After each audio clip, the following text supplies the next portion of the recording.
Praise Lord children. Jesus loves all daily Bible ஸ்கூலுக்கு கர்த்தராகிய இயேசு கிறிஸ்துவின் இன்ப நாமத்தினால் உங்களை ஆசீர்வதித்து வரவேற்கிறேன் children. உங்களெல்லாம் பார்க்கறதுல ரொம்ப சந்தோஷம். நீங்க ரொம்ப அழகா நீங்க வசனங்களை எழுதி அனுப்புறீங்க. கேள்விக்கான பதிலை ரொம்ப அழகா சொல்றீங்க. கர்த்தர் உங்களை ஆசீர்வதிப்பாங்க. ஆன்ட்டி இப்போ சிறிய ஜெபம் செய்றேன். அன்பு நிறைந்த ஆண்டவரே, நன்றி நிறைந்த உள்ளத்தில் உம்மை துதிக்கிறோம் அப்பா. அப்பா, இந்த டெய்லி பைபிள் ஸ்கூலிலே கலந்து கொள்ளுகிற பிள்ளைகள் ஒவ்வொருவரையும் ஆசீர்வதியும் ஆண்டவரே. அவர்கள் பெற்றோர்களை ஆசீர்வதியும் அப்பா. பிள்ளைகள் சரீரத்திலே சுகபலன் ஆரோக்கியம் தங்கி இருக்கட்டும். பகலில் வெயிலாகிலும் இரவில் நிலவாகிலும் ஒன்றும் சேதப்படுத்தாமல் காத்துக்கொள்ளுங்க ராஜா. பிள்ளைகள் இருதயத்தில் விதைக்கப்படுகிற விதைகள் வசனங்கள் அனைத்தும் 60-100 கர்த்தருக்கு என்று கனிகளை கொடுக்கட்டும் ஆண்டவரே. பிள்ளைகள் நன்றாக படிக்க விசேஷித்த ஞானத்தை கொடுங்க ராஜா. பிள்ளைகளை தகப்பனை உடைய ஞானத்தின் ஆவியினால் நிரப்புங்கப்பா. உங்க கரத்திலே பிள்ளைகளை ஒப்பு கொடுக்கிறோம் ராஜா. பெற்றெடுத்த உள்ளங்கள் மகிழும்படி ஒவ்வொரு பிள்ளையும் ஞானமுள்ள பிள்ளையாய் வளரட்டும். உங்க நாமத்தை மகிமைப்படுத்தட்டும். இயேசு கிறிஸ்து நாமத்தினால் பிதாவே, ஆமென். பிதாவை நாங்கள் தொழுது கொள்கிறோம். The worship of the mighty name. Thank you, Daddy. ஒருவரும் சேரா ஒளியில் வாசம் செய்திட எங்கள் தேவனே. மனிதரில் யாரும் கண்டிரா மகிமை உடையவர் எங்கள் தேவனே. நீரே உன்னதர், நீரே பரிசுத்தர், நீரே மகத்துவர். உமையாராதேன். நீரே உன்னதர், நீரே பரிசுத்தர், நீரே மகத்துவர். உமையாராதேன். அவரே ஆதியும் அந்தமும் அல்பா ஒமேகாவும் நாமம் உள்ளவர், மரணமில்லாதவர், மரணத்தை ஜெயித்தவர், நீர்த்த ஆயுசு நாட்கள் உடையவர். உமக்கு ஆரம்பம் இல்லை, உமக்கு மொழி ஒன்றும் இல்லை. உமக்கு ஆரம்பம் இல்லை, உமக்கு மொழி ஒன்றும் இல்லை. அறிந்தவர் இல்லையே, உமை புரிந்தவர் இல்லையே, உமை கண்டவர் இல்லையே, உமக்கு உருவங்கள் இல்லையே, உமை அறிந்தவர் இல்லையே, உமை புரிந்தவர் இல்லையே, உமை கண்டவர் இல்லையே, உமக்கு உருவங்கள் இல்லையே. நீரே உன்னதர், நீரே பரிசுத்தர், நீரே மகத்துவர். உமையாராதேன். நீரே உன்னதர், நீரே பரிசுத்தர், நீரே மகத்துவர். உமையாராதேன். உங்களுக்கு ஏதாவது ஜெப குறிப்பு இருந்ததுன்னா ஆன்ட்டிக்கு வாய்ஸ் மெசேஜ் அனுப்புங்க. உங்களுக்காக நாங்க ஜெபம் பண்றோம். சரிங்களா? கர்த்தர் உங்களை ஆசீர்வதிப்பாங்க. இப்போ நம்ம வேதத்தை வாசிப்போம். மத்தேயு 5ஆம் அதிகாரம். அவர் திரளான ஜனங்களைக் கண்டு மலையின் மேல் ஏறினார். அவர் உட்கார்ந்த பொழுது அவருடைய சீஷர்கள் அவரிடத்தில் வந்தார்கள். வசனம் 2. அப்பொழுது அவர் தமது வாயை திறந்து அவர்களுக்கு உபதேசித்து சொன்னது என்னவென்றால், 3ஆம் வசனம், ஆவியில் எளிமையுள்ளவர்கள் பாக்கியவான்கள், பரலோக ராஜ்யம் அவர்களுடையது. 4ஆம் வசனம், துயரப்படுகிறவர்கள் பாக்கியவான்கள், அவர்கள் ஆறுதல் அடைவார்கள். 5ஆம் வசனம், சாந்த குணமுள்ளவர்கள் பாக்கியவான்கள், அவர்கள் பூமியை சுதந்தரித்து கொள்வார்கள். 6ஆம் வசனம், நீதியின் மேல் பசிதாகம் உள்ளவர்கள் பாக்கியவான்கள், அவர்கள் திருப்தி அடைவார்கள்.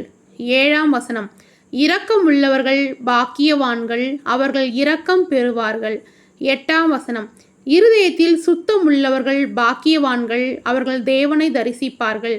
9ஆம் வசனம், சமாதானம் பண்ணுகிறவர்கள் பாக்கியவான்கள், அவர்கள் தேவனுடைய புத்திரர் எனப்படுவார்கள். 10ஆம் வசனம், நீதியின் நிமித்தம் துன்பப்படுகிறவர்கள் பாக்கியவான்கள், பரலோக ராஜ்யம் அவர்களுடையது. 11ஆம் வசனம், என் நிமித்தம் உங்களை நிந்தித்து துன்பப்படுத்தி பலவித தீமையான மொழிகளையும் உங்கள் பேரில் பொய்யாய் சொல்வார்களானால் பாக்கியவான்களாயிருப்பீர்கள்.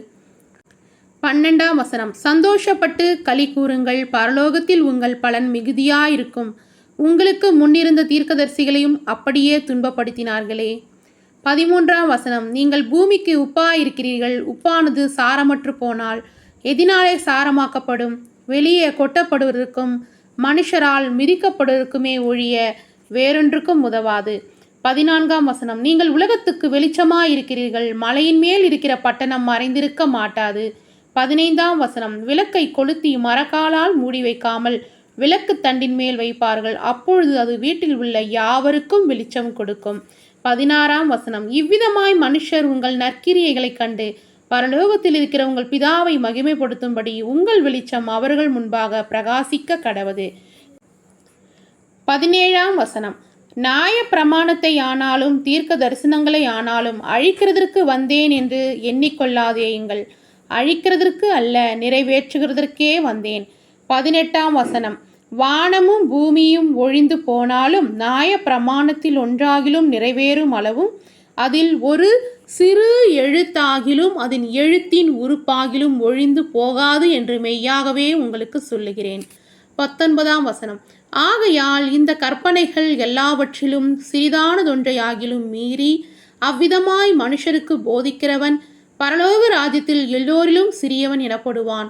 இவைகளை கைக்கொண்டு போதிக்கிறவனோ பரலோக ராஜ்யத்தில் பெரியவன் எனப்படுவான். 20ஆம் வசனம், வேத பாரகர் பரிசேயர் என்பவர்களுடைய நீதியிலும் உங்கள் நீதி அதிகமாயிராவிட்டால் பரலோக ராஜ்யத்தில் பிரவேசிக்க மாட்டீர்கள் என்று உங்களுக்கு சொல்லுகிறேன்.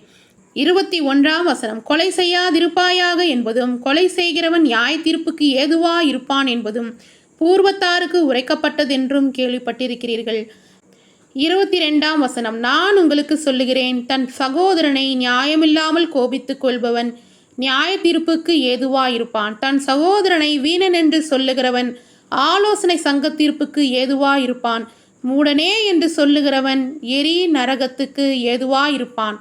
23ஆம் வசனம், ஆகையால் நீ பலிபீடத்தில் உன் காணிக்கை செலுத்த வந்து உன் பேரில் உன் சகோதரனுக்கு குறை உண்டென்று அங்கே நினைவு கூர்வாயாகில்.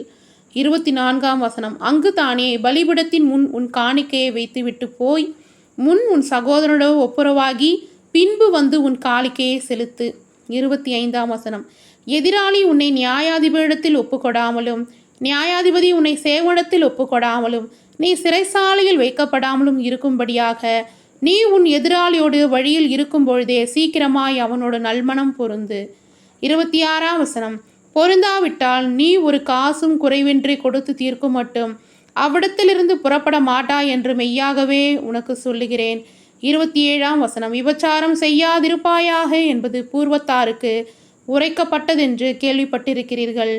28ஆம் வசனம், நான் உங்களுக்கு சொல்லுகிறேன், ஒரு ஸ்திரீயை இச்சையோடு பார்க்கிற எவனும் தன் இருதயத்தில் அவளோடு விபச்சாரம் செய்தாயிற்று. 29ஆம் வசனம், உன் வலதுகண் உனக்கு இடறுதல் உண்டாக்கினால் அதை பிடுங்கி எறிந்து போடு. உன் சரீரம் முழுதும் நரகத்தில் தள்ளப்படுவதை பார்க்கிலும் உன் அவயங்களில் ஒன்று கெட்டுப்போவது உனக்கு நலமாயிருக்கும். 30ஆம் வசனம், உன் வலது கை உனக்கு இடறுதல் உண்டாக்கினால் அதை தரித்து எறிந்து போடு. உன் சரீரம் முழுதும் நரகத்தில் தள்ளப்படுவதை பார்க்கிலும் உன் அவயங்களில் ஒன்று கெட்டுப்போவது உனக்கு நலமாயிருக்கும். 31ஆம் வசனம், தன் மனைவியை தள்ளிவிடுகிற எவனும் தள்ளுதல் சீட்டை அவளுக்கு கொடுக்க கடவன் என்று உரைக்கப்பட்டது. 32ஆம் வசனம், நான் உங்களுக்கு சொல்லுகிறேன், வேசித்தனம் மோகந்திரத்தினால் ஒழிய தன் மனைவியை தள்ளிடுகிறவன் அவளை விபச்சாரம் பண்ணுகிறவனாயிருப்பான். அப்படி தள்ளிவிடப்பட்டவளை விவாகம் பண்ணுகிறவனும் விபச்சாரம் செய்கிறவனாயிருப்பான். 33ஆம் வசனம், அன்றியும் பொய்யாணையிடாமல் உன் ஆணைகளை கர்த்தர் முன்னிலையாய் செலுத்துவாயாக என்று பூர்வத்தாருக்கு உரைக்கப்பட்டது என்று கேள்விப்பட்டிருக்கிறீர்கள். நான் உங்களுக்கு சொல்லுகிறேன், பரிசேதம் சத்தியம் பண்ண வேண்டாம், வானத்தின் பேரிலும் சத்தியம் பண்ண வேண்டாம், அது தேவனுடைய சிங்காசனம். பூமியின் பேரிலும் சத்தியம் பண்ண வேண்டாம், அது அவருடைய பாதப்படி. எருசலேமின் பேரிலும் சத்தியம் பண்ண வேண்டாம், அது மகாராஜாவினுடைய நகரம். 36ஆம் வசனம், உன் சிரசின் பேரிலும் சத்தியம் பண்ண வேண்டாம், அதன் ஒரு மயிரையாவது வெண்மையாக்கவும் கருப்பாக்கவும் உன்னால் கூடாதே. 37ஆம் வசனம், உள்ளதை உள்ளதென்றும் இல்லதை இல்லதென்றும் சொல்லுங்கள், இதற்கு மிஞ்சினது தீமையினால் உண்டாயிருக்கும். 38ஆம் வசனம், கண்ணுக்கு கண் பல்லுக்கு பல் என்று உரைக்கப்பட்டதை கேள்விப்பட்டிருக்கிறீர்கள். நான் உங்களுக்கு சொல்லுகிறேன், தீமையோடு எதிர்த்து நிற்க வேண்டாம். ஒருவன் உன்னை வலது கன்னத்தில் அறைந்தால் அவனுக்கு மறு கன்னத்தையும் திருப்பி கொடு. 40ஆம் வசனம், உன்னோடு வழக்காடி உன் வஸ்திரத்தை எடுத்துக்கொள்ள வேண்டுமென்கிறவனுக்கு உன் அங்கியையும் விட்டுவிடு. 41ஆம் வசனம், ஒருவன் உன்னை 1 மைல் தூரம் வர பலவந்தம் பண்ணினால் அவனோடு 2 மைல் தூரம் போ. 42ஆம் வசனம், உன்னிடத்தில் கேட்கிறவனுக்கு கொடு, உன்னிடத்தில் கடன் வாங்க விரும்புகிறவனுக்கு முகம் கோணாதே. 43ஆம் வசனம், உனக்கடுத்தவனை சிநேகித்து உன் சத்ருவை பகைப்பாயாக என்று சொல்லப்பட்டுவதை கேள்விப்பட்டிருக்கிறீர்கள். 44ஆம் வசனம், நான் உங்களுக்கு சொல்லுகிறேன், உங்கள் சத்துருக்களை சிநேகியுங்கள், உங்களை சபிக்கிறவர்களை ஆசீர்வதியுங்கள், உங்களை பகைக்கிறவர்களுக்கு நன்மை செய்யுங்கள், உங்களை நிந்திக்கிறவர்களுக்காகவும் உங்களை துன்பப்படுத்துகிறவர்களுக்காகவும் ஜெபம் பண்ணுங்கள். 45ஆம் வசனம், இப்படி செய்வதினால் நீங்கள் பரலோகத்தில் இருக்கிற உங்கள் பிதாவுக்கு புத்திரராயிருப்பீர்கள். அவர் தீயோர் மேலும் நல்லோர் மேலும் தமது சூரியனை உதிக்க பண்ணி நீதி உள்ளோர் மேலும் அநீதி உள்ளோர் மேலும் மழையை பெய்ய பண்ணுகிறார். 46ஆம் வசனம், உங்களை சிநேகிக்கிறவர்களை நீங்கள் சிநேகிப்பீர்கள், ஆனால் உங்களுக்கு பலன் என்ன? ஆயக்காரரும் அப்படியே செய்கிறார்கள் அல்லவா? 47ஆம் வசனம், உங்கள் சகோதரரை மாத்திரம் வாழ்த்துவீர்களானால் நீங்கள் விசேஷித்து செய்கிறது என்ன? ஆயக்காரரும் அப்படி செய்கிறார்கள் அல்லவா? 48ஆம் வசனம், ஆகையால் பரலோகத்தில் இருக்கிற உங்கள் பிதா பூரண சர்க்குணரா இருக்கிறது போல நீங்களும் பூரண சர்க்குணரா இருக்க கடவீர்கள். அமேன், ஹல்லேலூயா. சில்ட்ரன்ஸ், இப்போ ஒரு அதிகாரம் முழுசாக நம்ம படிச்சிட்டோமா? இப்போ ஆன்ட்டி உங்களுக்கு நோட்டில் எழுதுனதை ஃபோட்டோ எடுத்து அனுப்பியிருக்கேன். நீங்கள் படத்தில் பார்த்துட்டு இருக்கீங்க இல்லையா? நீங்களும் ஆன்ட்டி மாதிரியே ஒரு நோட்டு எடுத்து அழகாக எழுதி வச்சுக்கோங்க.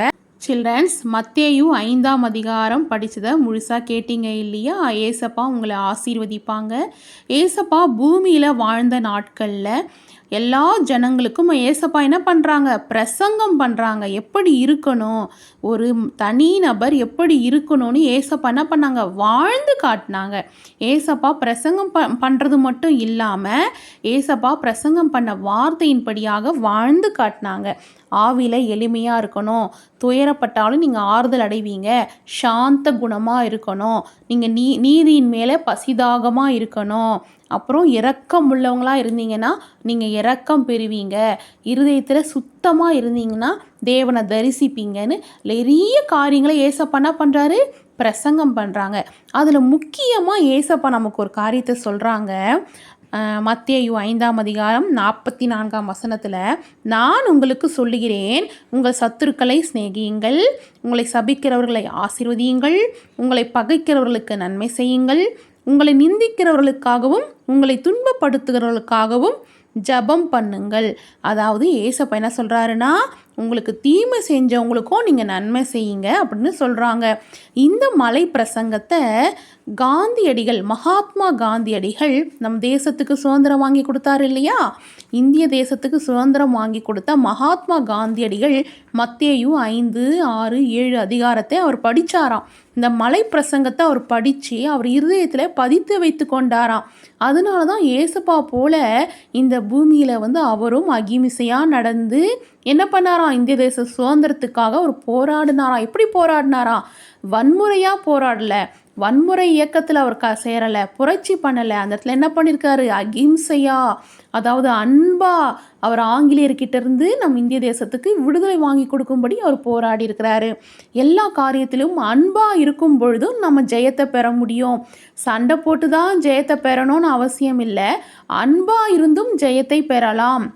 நம்முடைய இந்திய தேசத்துக்கே மகாத்மா காந்தியடிகள் மத்தேயு 5ஆம் அதிகாரத்தை ஏசப்பா சொன்ன வார்த்தையின்படி நடந்து அவர் இந்திய தேசத்துக்கே விடுதலை வாங்கி கொடுப்பாங்கன்னா, நிச்சயமாக ஆன்ட்டி உங்களுக்கு சொல்கிறேன், நீங்களும் வீட்டில், உங்கள் ஸ்கூலில், எல்லாரிடத்துலையும் எப்படி இருக்கணும்? ரொம்ப அன்பாக இருக்கணும். உங்களை சிநேகிக்கிறவங்கள, அதாவது எப்படி சிநேகிக்கணும்? உங்களை சிநேகிக்கிறவங்க மட்டுமே நீங்கள் சிநேகிக்காமல் உங்களை எனிமி மாதிரி நடத்துவாங்கள்ல எப்பவுமே ஸ்கூலில் உங்களை எதிர்க்கிறவங்க, உங்களை கண்டாலே பிடிக்காதவங்க கிட்ட கூட நீங்கள் எப்படி இருக்கணும், அன்பாகவே இருந்தீங்கன்னா அவங்கள என்ன பண்ணிடுவாங்க, மாறிடுவாங்க. என்னடா இவங்க நம்ம எவ்வளோ நம்ம இவங்களை எதிர்த்தாலும் இவங்க இவ்வளோ அன்பாக இருக்கிறாங்களே, அப்போ நம்ம இவங்கக்கிட்ட அன்பாகவே இருக்கலாம் அப்படின்னு சொல்லி என்ன பண்ணுவாங்க, கண்டிப்பாக மாறுவாங்க. ஏசப்பா அவங்க உள்ளத்தில் நிச்சயமாக பேசுவாங்க. அப்போ நீங்கள் என்ன பண்ணணும், உங்களுக்கு யாராவது தீமை செஞ்சாலும் அவங்களுக்கு நீங்கள் என்ன பண்ணணும், நன்மை பண்ணணும். எப்படி நன்மை பண்ணணும், அவங்கள நீங்கள் சிநேகிக்கணும், அவங்கள நீங்கள் ஆசீர்வதிக்கணும், அவங்களுக்காக நீங்கள் ஜெபிக்கணும். அப்போ ஏசப்பா அவங்க உள்ளத்தில் பேசுவாங்க, அவங்க உங்கள் கூட ஃப்ரெண்ட் ஆகிடுவாங்க. ஓகேவா சில்ட்ரன்ஸ்? இந்த நாள் நீங்கள் என்ன கற்றுக்குனீங்க, உங்களுக்கு தீமை செய்கிறவங்களுக்கு கூட நீங்கள் நன்மை செய்யணும். ஓகேவா சில்ட்ரன்ஸ்? சில்ட்ரன்ஸ் உங்களை கேள்வி கேட்கலாமா? இரக்கம் உள்ளவர்கள் பாக்கியவான்கள், அவர்கள் டேஷ் பெறுவார்கள். ஆ கிருபை, ஆ தயவு, இ இரக்கம். சரியான ஆன்சரை ஆன்ட்டிக்கு எழுதி ஃபோட்டோ எடுத்து அனுப்புங்க சில்ட்ரன்ஸ்.